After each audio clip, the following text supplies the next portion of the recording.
Live from the world's capital markets, here are the latest financial headlines brought to you by News Factory.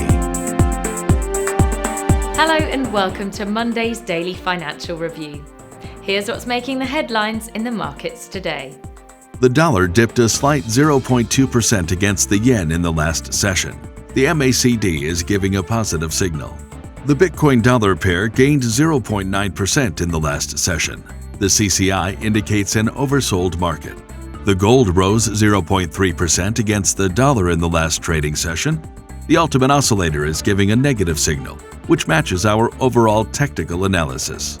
The oil-dollar pair fell 0.7% in the last session. The RSI is giving a positive signal. Coming up, the choices from our chief analysts for today.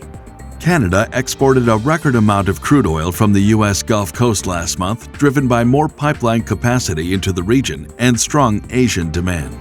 The FTSE 100 rose to end the first week of the year higher on support from heavyweight banking and mining stocks, while investors sought to interpret mixed U.S. jobs data and its impact on Federal Reserve policy. Sterling was on track for weekly gains against the dollar and euro to start 2022, despite a mixed picture emerging for Britain's economy. Those were today's major economic events. And now, moving on to world financial headlines. The U.S. 3-month bill auction will be released at 16:30 GMT. The U.S. 6-month bill auction at 16:30 GMT. The Eurozone's unemployment rate at 10:00 GMT.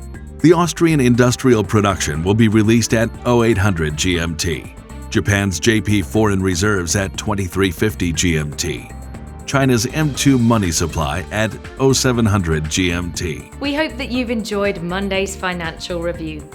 On behalf of all of us here, we wish you a productive trading day. Be sure to join us tomorrow morning for the latest news and events from the financial markets.